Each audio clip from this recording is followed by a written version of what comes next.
प्रगति पर है। हमने काम शुरू करवाया था और क्रेडिट नीतीश कुमार जी ने। उस रेस में कहीं कोई नेता सामने दिखाई ही नहीं पड़ रहा है। 42% के आसपास चहेते मुख्यमंत्री के रूप में नीतीश कुमार जी को बिहार के लोगों ने पसंद किया। मैरिन ड्राइव का फर्स्ट पेज का उद्घाटन हुआ था, तो उस समय भी ये तेजस्वी यादव एंड राजद इसी तरह का सवाल उठाया करता। तो बारे में विशेष जानकारी लेना है तो कामराज विश्वविद्यालय में संपर्क कर पीएफसी डिग्री के बारे में जानकारी हासिल कर सकते। नमस्कार दोस्तों, आप देख रहे हैं लाइव न्यूज। मैं जानकी और अभी हमारी मौजूदगी जो है जेडीयू कार्यालय में है और हमारे साथ बातचीत करने के लिए अरविंद निशांत सर हैं, प्रवक्ता हैं जेडीयू के। इनसे बातचीत करेंगे। सर, नीतीश कुमार जी ने कल मेट्रो की उद्घाटन किया है और दूसरी तरफ तेजस्वी यादव कह रहे हैं कि उसका कार्य प्रगति पर है। हमने काम शुरू करवाया था और क्रेडिट नीतीश कुमार जी ले रहे हैं। कल आदरणीय मुख्यमंत्री नीतीश कुमार जी ने पटना में मेट्रो की शुरुआत की है और यह देश का 18वां शहर है जहां मेट्रो की शुरुआत हुई है।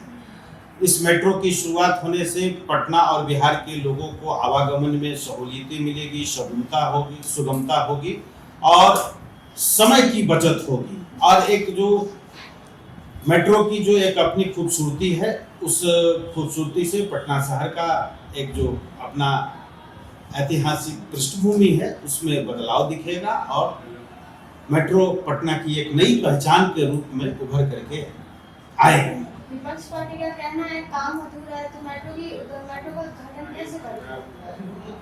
जब पटना मैरिन ड्राइव का फर्स्ट पेज का उद्घाटन हुआ था, तो उस समय भी ये तेजस्वी यादव एंड राजद इसी तरह का सवाल उठाए थे। आज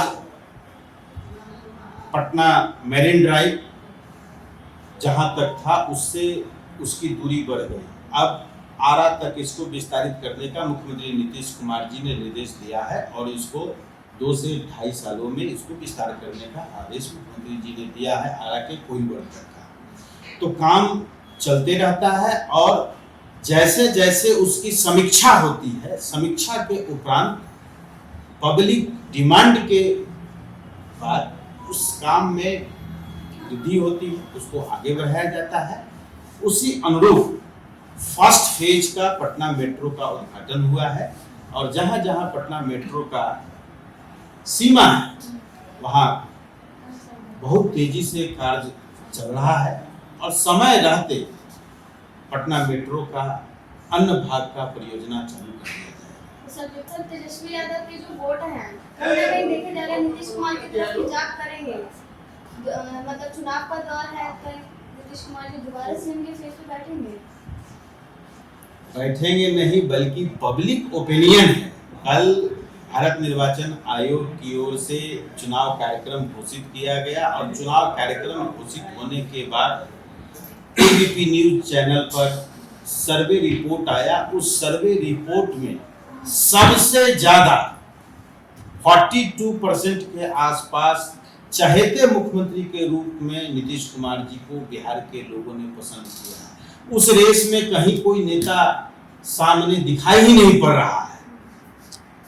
अब जो सिर्फ सत्ता के लिए राजनीति, जिनको सिर्फ सपने में भी मुख्यमंत्री का पद दिखाई पड़ता है, वैसे लोग इस तरह का सवाल पूछते रहते हैं। वो 15 साल से बिहार याद नहीं आया, बिहार में विकास याद नहीं आया, जो कि अब मेट्रो का उद्घाटन किया है। चुनावी स्टंट है, इसलिए मेट्रो का उद्घाटन किया। ये आपका आरोप बेबुनियाद है। मेट्रो का काम पिछले 13-14 वर्षों से चल रहा है और मेट्रो के काम की शुरुआत करने के लिए सबसे पहले सॉइल टेस्टिंग होता है, मिट्टी की जांच होती है। उसके पहले उसका संबंधित एरिया का सर्वे होता है, सर्वे के बाद उसका रिपोर्ट जाता है, रिपोर्ट फाइनलाइज होता है, प्रोजेक्ट अप्रूव्ड होता है, तब उसमें काम लगता है। काम लगने के बाद काम आगे बढ़ता है। उसके बाद पुनः सर्वे होता है, सर्वे के बाद तब ट्रायल होता है, ट्रायल के बाद रन होता है, तब हरी झंडी दिखा करके ट्रेन को विदा किया जाता है। इतनी प्रक्रिया के बाद मेट्रो ट्रेन या किसी भी तरह का ट्रेन की परिचालन के लिए तैयार किया जाता है। अच्छा सर, सम्राट चौधरी की बात करें तो सम्राट चौधरी ने कल कहा, मतलब काफी बयान दिया है। उन्होंने बोला है कि पीएफसी का कोर्स किया है हमने, वो भी कम राज्य यूनिवर्सिटी से। हालांकि मैंने ऐसा कोर्स कहीं देखा नहीं, ना ही पढ़ा है।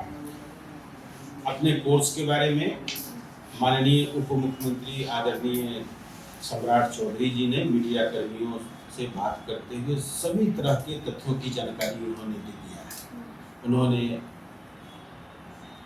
चैलेंज देते हुए कहा कि जिनको पीएफसी के बारे में विशेष जानकारी लेना है वो कामराज विश्वविद्यालय में संपर्क कर पीएफसी डिग्री के बारे में जानकारी हासिल कर सकते हैं। सर, विपक्ष का कहना है 7वीं पढ़ के डायरेक्ट कामराज यूनिवर्सिटी से कैसे संपर्क? जिनको भी पीएफसी के बारे में जानकारी लेना है वो कामराज विश्वविद्यालय में जाकर के संपर्क करें। उन्होंने स्पष्ट कहा है और कहा है कि जितनी भी डिग्रियां मेरे पास है उन सभी डिग्रियों का मैंने अपने चुनावी हलफनामा में जिक्र किया है, इसलिए कहीं से कोई उसमें शक शुबा, कहीं से कोई गलत होने का सवाल ही नहीं है। सारी चीज़ों पर पर्दा उठाते हुए उन्होंने स्पष्ट तौर पर कहा कि जिनको भी शंका है, जिनको भी अगर कुछ जानना है तो कामराज विश्वविद्यालय से संपर्क करें। चुनावी दौर में जाते जाते आप क्या कहेंगे? हम जनता को यही कहेंगे कि बिहार 25 से 30 औद्योगिक कार्यकाल में प्रवेश करेगा और बिहार को विकसित राज्य बनाने के लिए पुनः माननीय नीतीश कुमार जी को मुख्यमंत्री बना करके अपने उस महती भूमिका में योगदान देने का काम करें। बहुत बहुत धन्यवाद।